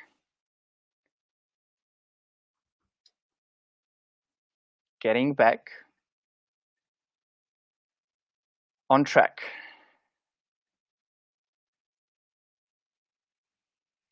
So I'm going back to where I stopped, and we can continue. So the legwork is done. 5 top remote reports analyzed, and right now we can dive into the challenges that we covered. But before, I have a question to all of you to find an answer, to guess the answer. What do you think was the #1 challenge in our own survey that we are doing when you're up for Remote Future Summit? The #1 remote work challenge, what is your guess? And the sneak peek will come at the end of this talk. So let us know in the chat everything is working perfectly inside the platform. So if you're right now watching us on YouTube or on Facebook, use the chat inside the platform. Let us know what is the number one. So moving forward, I just wanted to say it out loud, like also Liam mentioned in his panel discussion, that remote work works. People that been working remotely prior to these unforeseen circumstances, working remotely during pandemic, these folks are happy about remote work, or they just don't prefer it for themselves. 96%, according to remote work report by FYI from last year, would recommend it to their friends. So this is probably the only or one of the very few slides saying that remote work is the future. But from next slides, it's really up to us if we will succeed or not. Because if we do it right, it works like a charm. So, are you ready for the first challenge? Let's go. The first challenge, you might probably you're not surprised. It's obviously the communication. All across the board in the reports that we analyzed, everything that was connected with communication, collaboration, the on-the-job learnings, the casual moments, that was very high on the list, both if we were looking from the side of participants as managers, as you can see on the bottom, as well as managers as and employees. So this one would be quick. There is a full alignment between employees and managers that communication is a challenge. But not to leave you just with a phrase, okay, like communication is a challenge, what can I do? So you can write a book about it, but I just wanted to share with you 4 quick, but not quick wins, quick to start analyzing and then implementing things you could do within your team, within your organization. First of all, asynchronous communication. This goes even beyond just communication. It's asynchronous management. That's a number one thing that then is connected to a lot of other stuff. Second of all, prioritize writing over talking. That doesn't mean that you should not have meetings when you're talking to each other, but first ask yourself a question, if this meeting is necessary. And then from this question, you might end up with like, oh, I can just share a note and ask people for feedback. Let's do it asynchronously, right? So prioritize writing over talking. It's not just about meetings. It's about every way how you're communicating with your coworkers.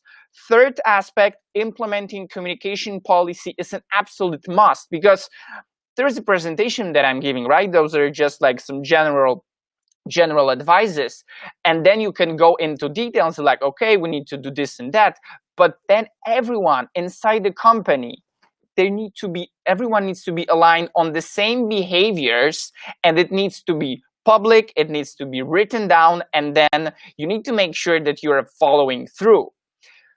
Something that is connected to that is that companies need to start cultivating new habits. The bad habits, the lack of trust, micromanagement, meetings without sense, and etc., they need to be gone. You need to build up new habits and then make sure that you cultivate them. So that's the first challenge that we identified from the reports that we analyzed. This challenge number 2 is actually, it's not just this what you see right now, because company culture is a challenge for leaders from leaders' perspective, but there is something different from the perspective of an individual employee. It's not company culture per se. It's something that in a lot of things is connected to the company culture and how you're building this, but that really stood from the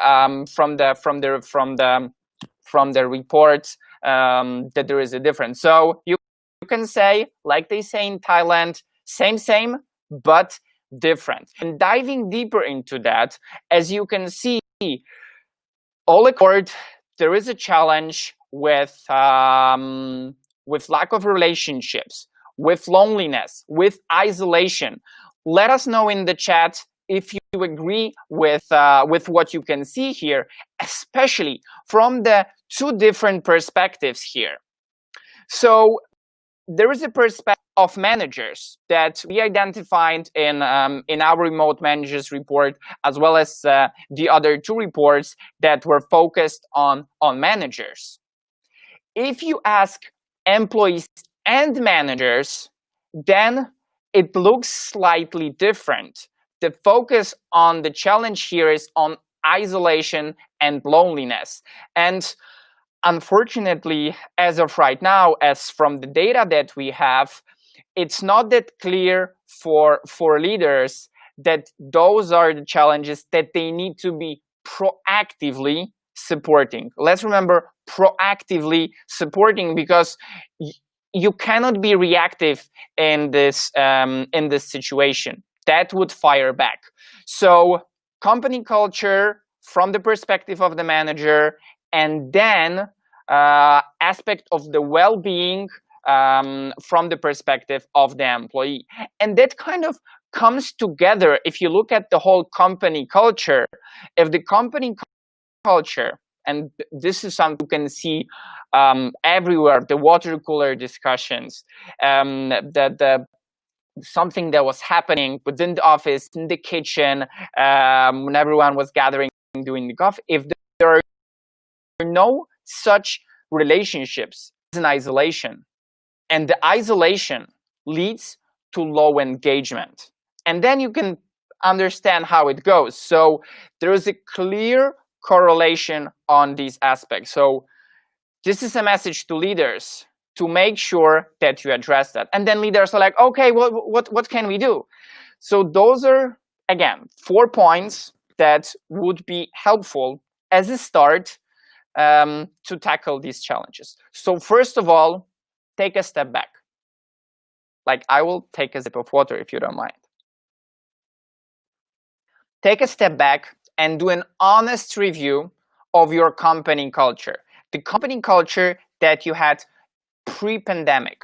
The company culture that entered these troubled times and then needed to keep the business going within the foundation that it had.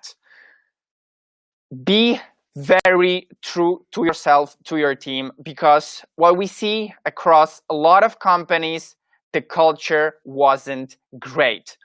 With not a good culture, you won't be able to succeed in remote. It could be even worse. The culture just existed on the company career pages. With the values, we are this and that, we love this and that. That's not how it works.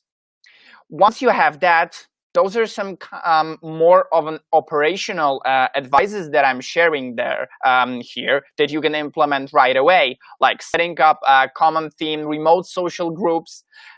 Very important to keep the bonding going, to keep them for whatever you're doing, which we encourage companies to make it a community effort that is increasing the engagement and increasing the number of people that feel responsible for that. At the end of the day, it needs to have an owner. Every long-term activity needs to have an owner. We've seen a lot of companies doing ad hoc virtual office talks, and then it kind of like after a couple of weeks it all disappeared, right? So before you do something, think about it long term, think about it strategically. So that was a challenge number 2 that has been identified. Then we are moving on to challenge number 3, which is around work transparency and productivity. The good news is that productivity, and this is really from a lot of conversations that we had in last months, companies do not see the drop in productivity. This is not their number one challenge. It's coming up somewhere, but number one challenge. We need to though see that it's different for leaders when it comes to work transparency, and then I bring employees as self-organization, because it's not just about being productive, it's creating an environment and creating a flow where you're self-organized enough to be doing a deeper dive into reports. What you can see here, it's again, there is a difference. So we have managers, they're saying the challenge is there is a decreased employee visibility. It's hard to get a sense of my team's productivity. But keep in mind on that was the number 9th challenge. Just 90% of managers pointed out that as a challenge. And then on the other side of a spectrum, the report that has been done prior to pandemic was saying that there is a reduced employee productivity and focus. There is a fear about that. What I thought is very, very interesting to take a look at is the report done by GitLab and that we had before the pandemic, and then during pandemic, the one later on. And what we can see here in both cases is that distractions at home are real in both scenarios. There is a pandemic, there's no pandemic. We need to make sure that we know how we manage them. And that's different from the perspective of the manager that is saying that they have a challenge if someone is actually working. Question to you, do your managers, if they trying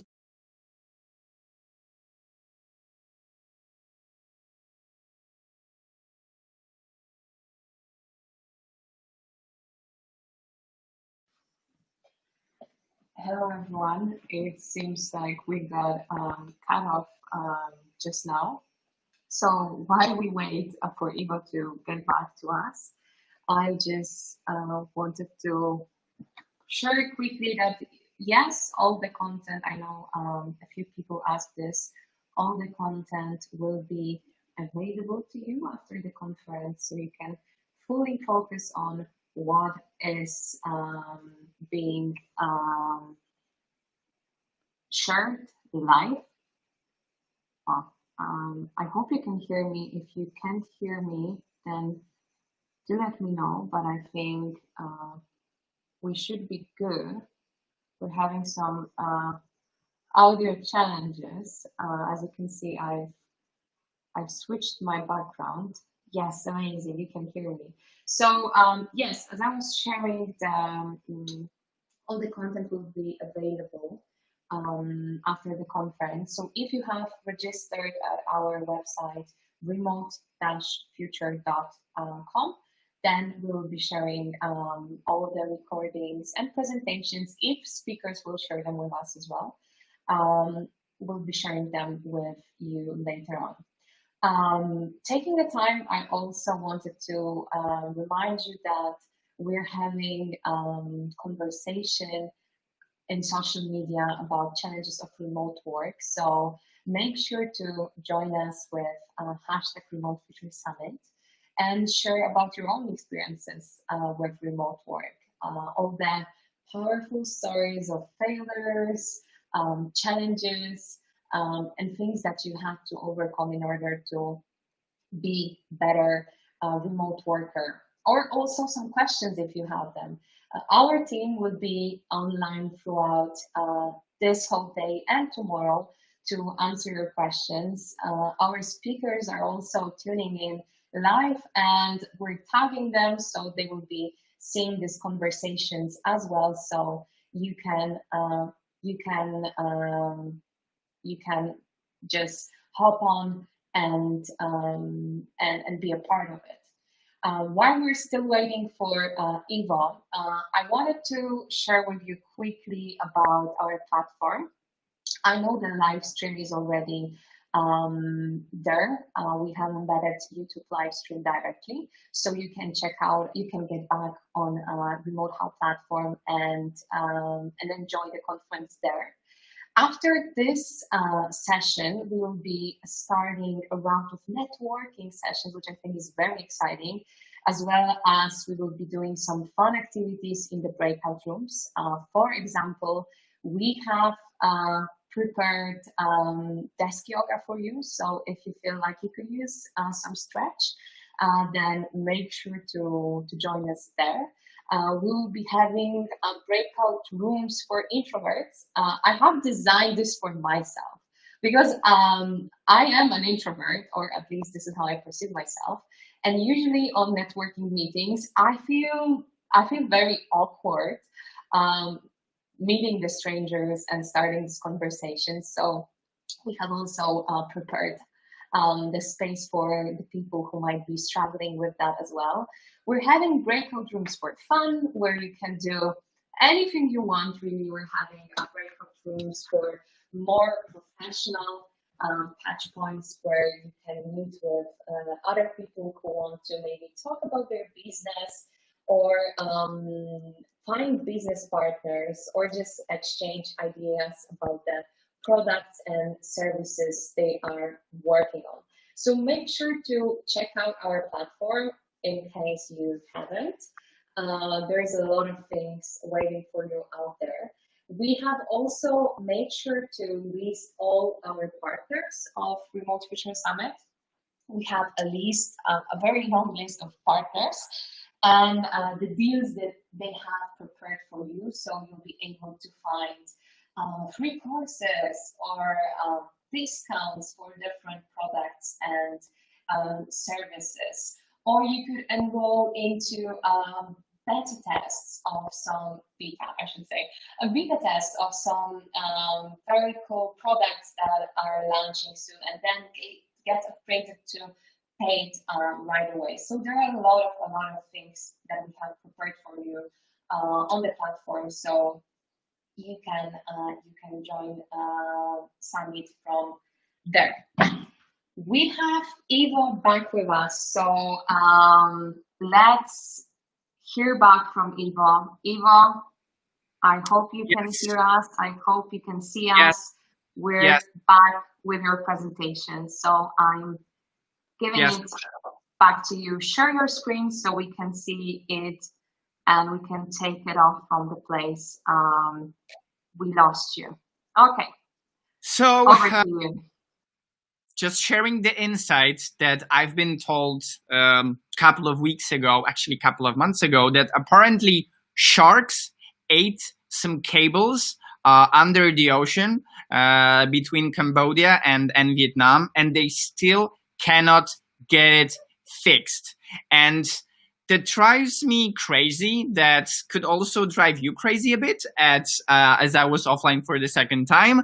But the good news is that I'm back, and I'm complaining about Vietnamese government handling of the internet crisis.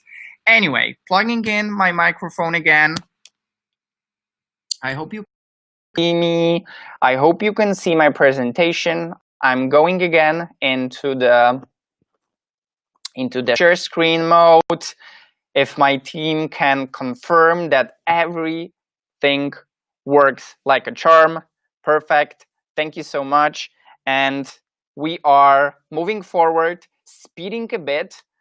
So on the last challenge that we have right now, the overworking and always on culture. Yes, we have the 3 things that I'm mentioning here that could help you. So the check-in and the checkout could help you. Also, inform your team when you are not working. So actually, you are preserving your private time and separating this from whatever could be happening if people are still getting engaged with you and at work. And in order to achieve that, what is really helpful is being transparent about private appointments that you have. Put it in a calendar. Be upfront about that. Last but not least, a very small change that you could do: snooze your notifications. It's email, it's Slack, some project management tool that really helps to set boundaries. So kind of coming back to where I started, as mentioned, the biggest challenge in shifting to remote work is consistency, especially if you combine remote and the office. So when I ask myself, okay, it wasn't a question that I asked myself. This is what our clients are asking us. So what are the steps that we need to take? And those are basically 4, not simple, but 4 steps. First of all, you need to analyze your current status. Second of all, you need to build. You need to build, in many cases, a lot of stuff: processes, policies, embed new tools, make sure that everyone is on the same page. Then you need to implement it, and you need to then monitor and cultivate the change. Just to be clear, it won't happen over the night. It won't happen over the night. It will be a process. So if you're like, okay, I need help, you're in the good place, because we are calling that ourselves. We're doing this since 2017, #1 remote work transformation platform, working with absolutely top experts from remote companies, from companies that went remote. Those are some of them that could help you. So if you're like, okay, I need help, we are here to help you. Before I will finish the talk, I promised, before I will finish the talk, just maybe as a last sentence on our side, if you're interested, go to Remote How, check all the things that could be helpful for you, either if it's a full end-to-end transformation process for your company, or some smaller pieces like learning and development programs, advisory and consulting that we could do, or our co-working. Go ahead and check it out. And here was, of course, a little glitch that this slide wasn't the last one. But as I promised, I'm sharing with you from the results that are keep coming. So I cannot share with you the numbers yet, but the Remote Future Summit participants, divided into 3 main groups: people operations professionals, managers, and employees, asked the question, what are your company biggest remote work challenges? This is what we are saying. So from people ops perspective, yes, thank you. You're realizing the challenge on the burnout and always on culture. Managers, you see it's a bit differently. You see a challenge on cultivating the team culture.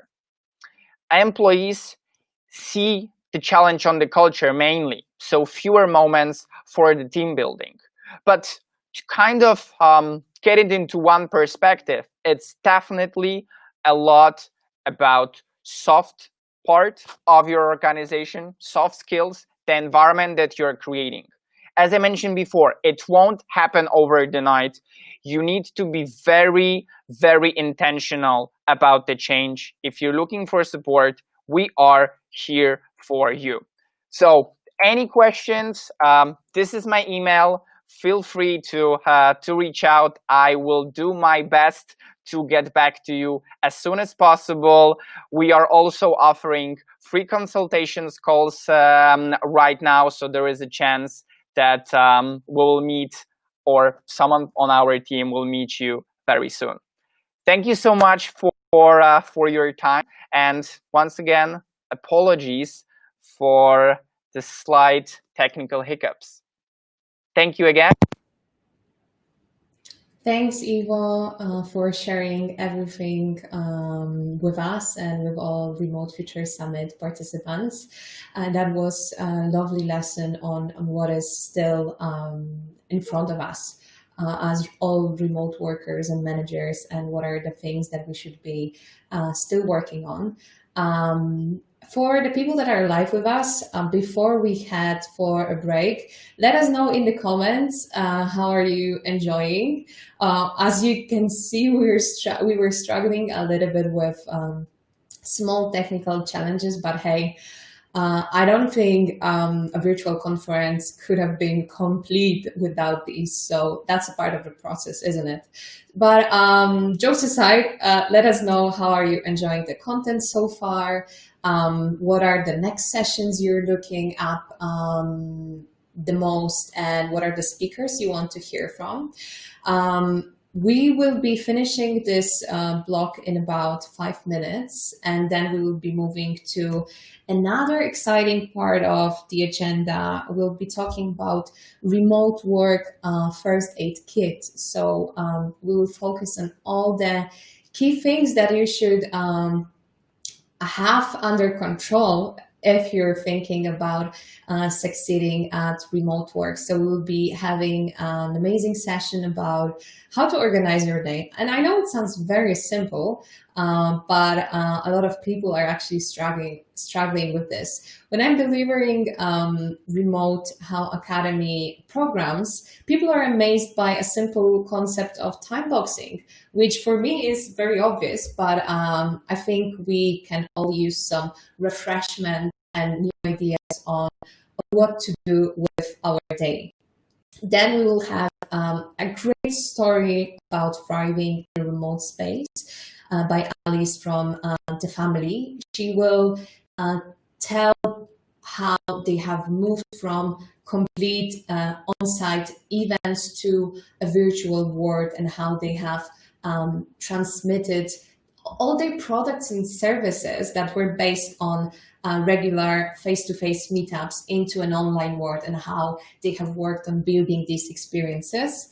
Then we'll have a talk from Spencer from Prezi about being heard in virtual meetings. So how can you make sure that your voice is heard and you are present at these meetings? I know you all have a lot of meetings, virtual ones, and to have that skill is very, very important.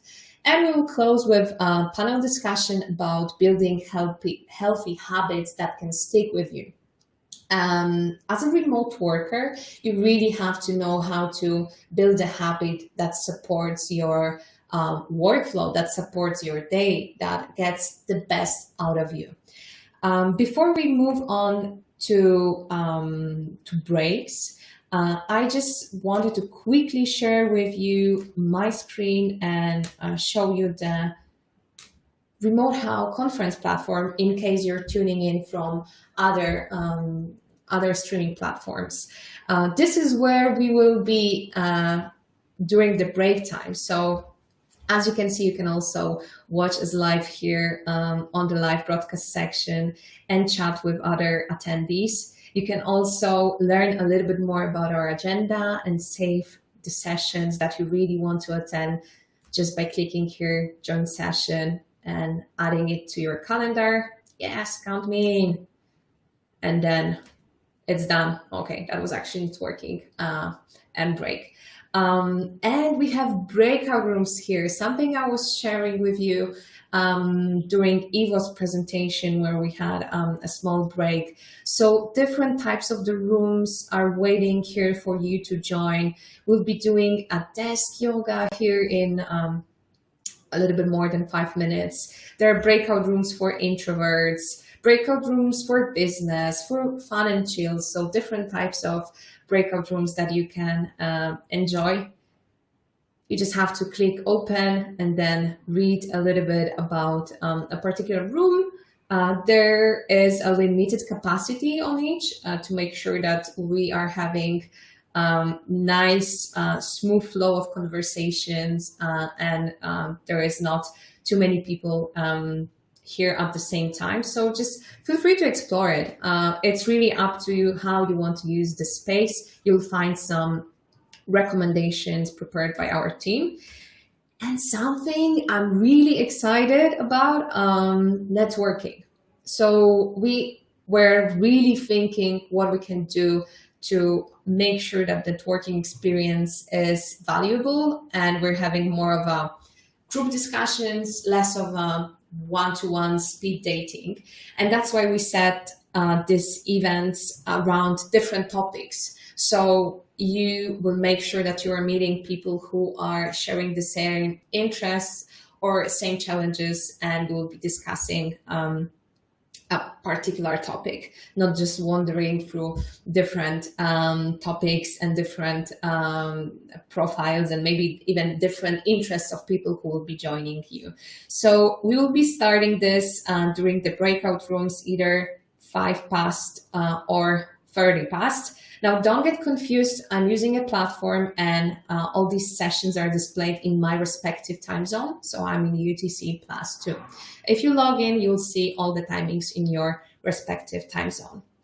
And other exciting things I was sharing about earlier. I'm not going to show you everything in order not to spoil you the surprise of discovering the platform for yourself. So just make sure to go here now if you're watching this and enjoy breaks and networking on Remote How platform.